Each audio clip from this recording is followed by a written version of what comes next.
bata na naglalaro ay may ang macho ikumukupa malungkot. Oh, praise the Lord. Ang buhay na Kristiyano ang masayang tunay. Masayang tunay. Masayang tunay. Ang buhay ng Kristiyano ang masayang tunay. Masayang tunay. ang buhay ng Kristiyano ay masayang tunay. Masayang tunay. Masayang tunay. Buhay ng Kristiyano ang Masayang tunay. masayang tunay. Hey! One more time! Ang buhay ng Kristiyano ang masayang tunay. Masayang tunay. Masayang tunay. Ang Buhay ng Kristiyano ang masayang tunay. Masayang tunay. ang Buhay ng Kristiyano ang masayang tunay. Masayang tunay. Masayang tunay. ang Buhay ng Kristiyano ang masayang tunay. Masayang Papa, tunay. what do you do? Ang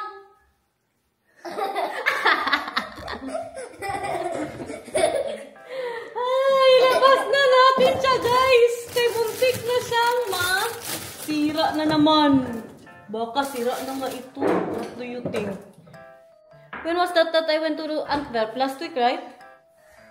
Parang 1 week na siya. Masayang. Good morning, everybody! Gawa na ako ng breakfast. Breakfast? Pagpasin. Buhay ng Kristiyano ang masayang tunay. Nata. Pak maar je krukje achter het gordijn. Sige, kunin mo yung maliit mo na. Pagpasensya nyo na yung buhok ko, guys. Sumaya na tayo mag-ayos. Masayang tunay. Masayang tunay. Masayang tunay. Ang buhay ng Kristiyano ang masayang tunay. Masayang tunay. Ang mga bata. Ang mga bata malalaro. Mama na Diyos. Wala na energy? Ang malalaro. Ang malalaro. Diyos ang kumukupa. Baka malungkot. Very good. Oh, praise the Lord. Ang mga ibon. Ang mga ibon. At manghiripa. At manasyon. Inupa. Manghiripa. Ay, mahal na. Ang Diyos di kumukupa. Huwag ka na lungkot. Oh, praise the Lord. Ilang ano niya lang yan pre-practice, guys. Ilang beses niya lang yan pre-practice. Tinuro ko po sa kanya. At manalo ko. Oh, praise the Lord. Okay na? No. Ang buhay ng Kristiyano ang masayang tunay. Masayang tunay. Masayang tunay. Ang buhay ng Kristiyano ang masayang tunay. Masayang tunay. First time ko magluto nito, guys. In my whole life since birth. Want to alright. Oh my gosh, mag-ano pa tayo translate. All my life since birth. Simber. Yeah, since birth. Paano? Sabawan ko to kunti, tapos gusto ko din lagyan ng, ano nga yan? Paksoy ang tawag dito. Ano yan sa atin? Pechay. Nog eens? Hindi ako sure. Feeling ko, unahin ko to. No, gisahin muna no. Kaya para hindi lamog yung ating sardinas. Dalawahin ko ang sardinas na ilagay. Kaya hanggang bukas na to, guys, na ulam sa sa ating breakfast. Grabe si Nathan, hindi pa rin siya natapos sa ang buhay ng Kristiyano. Grabe, na-miss ko to. Yung ganito ulam, mas masarap to pag may alugbati. Maglagay ako ng konting vegetable cube at yung ating mga pasabaw. Galing dyan, siyempre, para paglasa pa rin po siya. Look at that. Nakakumpik-kumpik ito. Ilagay yung mga matitigas na part ng pechay. Diba? Luto ni Inday Garnet. Tapos takpan. Wag na muna takpan. Kaya meron pa tayong lagay dyan. Boom, boom, boom, boom, boom, boom, boom. Takpan. Kaya ilan naman ang buhay ng ating isda, guys. At saka yung mga pagrulay dyan. Saglit lang yan. Sabi ang mga pa-background music natin. Siyempre, linisin natin yan. Ilagay na din natin ang natitirang pechay. And then, takpan. Excited na bang lahat? Ano na, nakabalik na naman tayo sa kusina ko. Ano na, dito na naman tayo. Matagal-tagal na naman ito, guys, na masundan ang mga paggala natin. Maglinis na muna ako. Para masarap yung kain ko, no. Tapos ang background natin malinis. Siyempre. Success, everyone. Naluto din po natin siya ng hindi nasira. Yung huli, grabe, parang mga 3 weeks, guys. Sirang-sira na po talaga siya. Look at that. I miss this.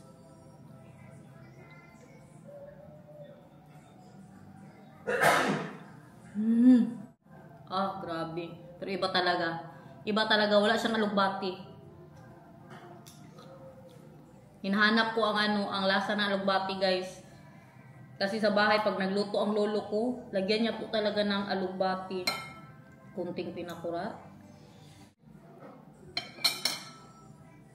Diba? Ang sarap kumain pag malinis ang iyong background.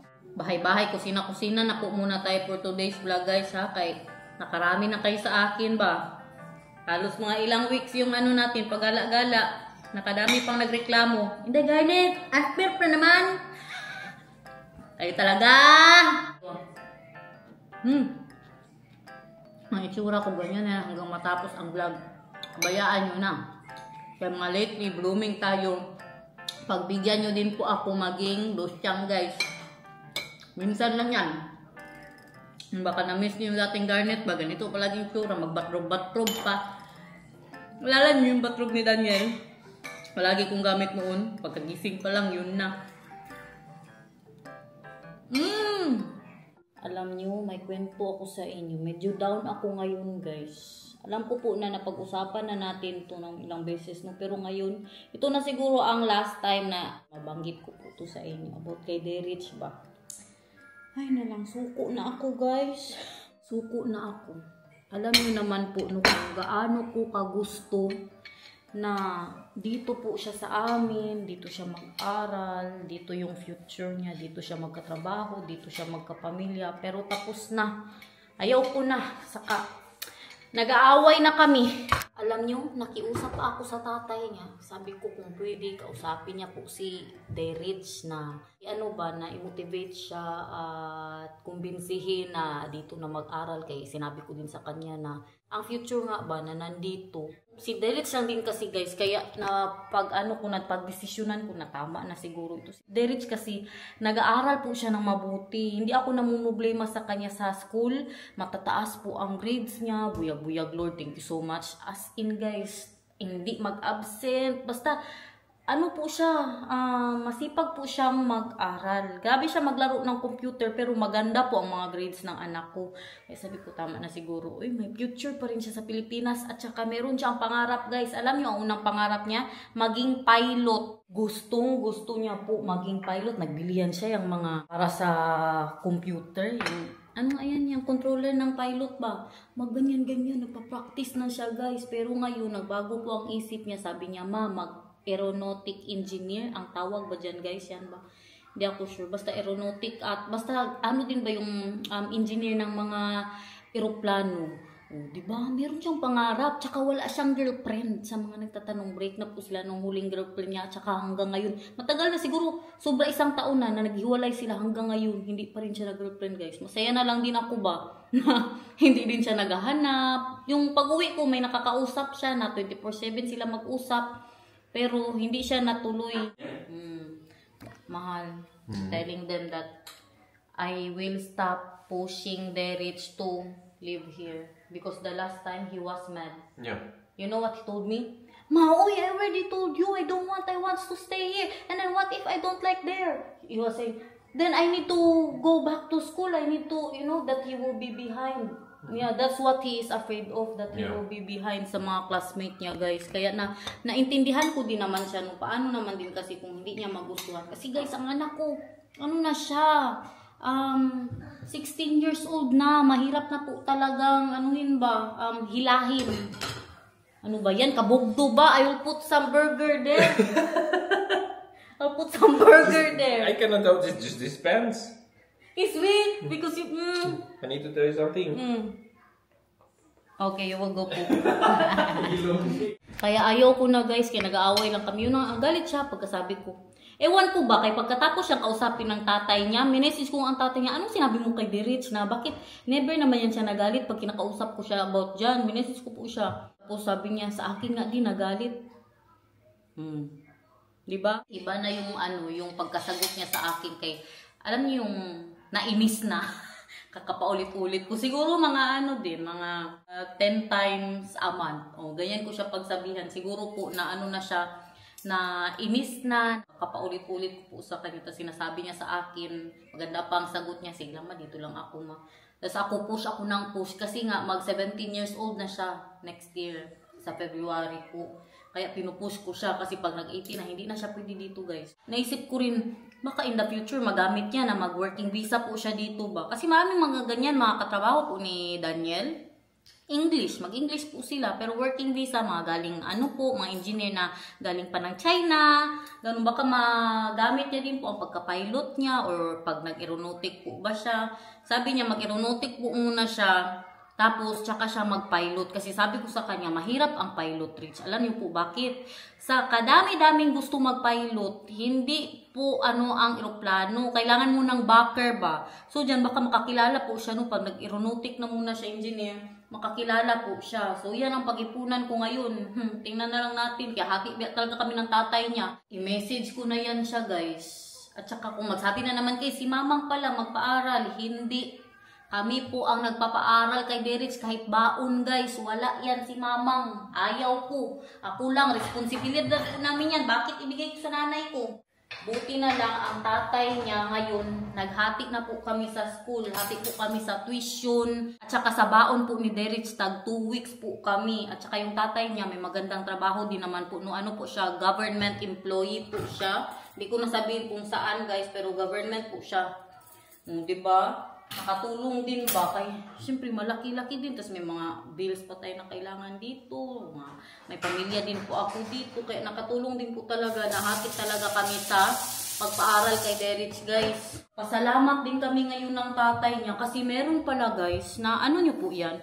Meron palang ang gobyerno na pwede kang mag-apply sa sa DepEd ata na basta mag-apply ka. Tapos, ang mabayaran niya na lang, instead of mga 40,000 ganun sa tuition, ang nabayaran kay grade 11 naman si Derich, hanggang grade 12 po daw yan, or mag-apply na naman siya next year. Nag-apply po ang tatay niya para mapasok siya. 4,500 lang po ang nabayaran namin. Ati pa rin kami. Ang nabayaran po namin, tag 2,250. Ati kami, guys. Pero sa mga gamit po ni Derich, ako na po yan. Mga kailangan niya po sa school, ako po yan lahat. Pero ang sa baon yan, tsaka sa tuition, kami po talaga ng tatay niya. Di po kami, naka-save. Malaking tulong. Isipin nyo, imbis na 40,000 plus, ang nabayaran lang po namin is 4,500 or 4,700 something. Sa ba yan siya? Mamahalin ba yan siya na international school? Ba siya nag-aral sa Davao?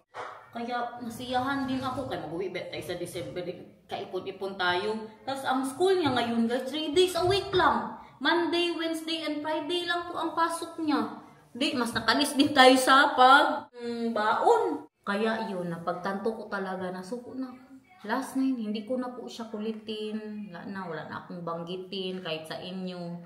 Magturis na lang po talaga siya dito. Masaya na lang din ako ba? Parang napanatag din ang loob ko na inisip ko na. Ano ba talaga? Mas maganda ba talaga ang future niya dito? Hindi din natin alam ang panahon. Ang mga legal ba ang mga marijuana dito guys? Hindi natin maalam ba? Baka masisi pa ako na bakit mo kasi ako dinadala dito? Tapos mapariwara po siya dito. So, ayaw ko siyang pilitin. Gusto ko yung gusto niya nga. Gusto ko yung pinilit ko na good siya. Sobrang pilit na. Ngayon, hindi na talaga guys. Ano na lang, parang napanatag ang loob ko na nandoon po siya kay mamang. Nag-aaral po siya ng mabuti. Na hindi ako mamblema ba na hindi siya bulakbol, wala po siya, may mga kaibigan po siya pero yung pagkatapos ng aral uwi agad, tapos yan lang talaga ano niya ngayon, pagbaboxing ang kanyang kinakabisihan, tsaka maglaro ng computer, yan lang. Pag wala siyang pasok, mag-ano po siya, mag-boxing. Pero yung training na lang siya guys. Kasi sinabihan ko na, wag ka na mag-ano ha, maglaro-laro yung talaga, magtutuhanan na boxing ba. Nag-aaral naman siya ng mabuti, okay naman siya doon. Nasa ano naman po siya, nasa nanay ko na nasa mabuti siyang kalagayan, masarap ang tulog niya, makapag-aircon siya doon, masarap ang kinakain niya. Inday Garnet, grabe, hindi talaga nagbibigay ang nanay mo. Nagbibigay po siya. Ang binibigay po ni mama nga, may mga gusto po bilhin si Derich, maghingi po yan siya, ganun, or gusto niya maggala, manood ng sine, ganyan, yan ang mga binibigay ni mama. Inano po ni Daniel, nagmow siya kahapon, gabi nakalinis guys, oh. Kaganda ng ating grass. Ito pa itong trapo, bad trip ako kay Daniel guys. Di matapos-tapos ito sinasabi ko sa inyo ba. Nung 2 days ago yun, kakatapos lang po namin kumain. So ako sa kanya, sabi ko na, mahal, can you clean the table? Di ba sa atin naman talaga noon guys, uso po ang basain ito. Pero nung dumating ako dito, tapos ako nang naglilinis ng bahay, ayaw ko na binabasa ito. Kaya ang ginagamit ko panglinis is cleaning wipes, tsaka ko po siya gamitan nito. Kasi alam niyo bakit ayaw ko? Kasi basain, tapos ipangpunas. Tapos basa siya, ilagay mo lang dyan. Hindi na kakapagod din magsigitay laba. Buti man sa atin, mainit. Paano pag winter? Saan mo isampay? Tapos marumi siya. Hindi man pwede na, sige natin ilagay ito sa washing machine. Diba? Kaya para madryer pa siya. Kaya ang ginagawa ko pa talaga, simula nung dumating ako dito, hindi ko siya binabasa. Mag-cleaning wipes, tapos ito ang gamitin ko. Binasa niya man. Sinampay ko sa labas. Buti na lang, summer. Paano pa kung winter? Di, nanigas siya doon. Nag-ice-ice siya sa labas. Marami akong ganyan. Ito muna.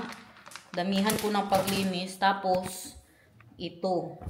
Tsaka, ginagamit ko lang siya. Yung may basa dito. May basa. Yan ang pangpunas ko. Pero yung basain ko siya. Tapos, ang dumi. Na siya dyan ba? Magdikit na yung mga dumi. Kahit tapos madali siya magbaho. What is wag ka malungkot? Huwag ka malungkot. Huwag ka nang malungkot. What is don't be sad. Hufnit verdritak sign on that the Lord loves you so much. Ganyan yan siya. Lahat ng kanta. Ako ay may lobo. Ipa-translate yan sa akin. Mama, what is ako ay may lobo?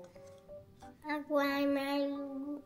Is Ikapambalo. Alam niya na.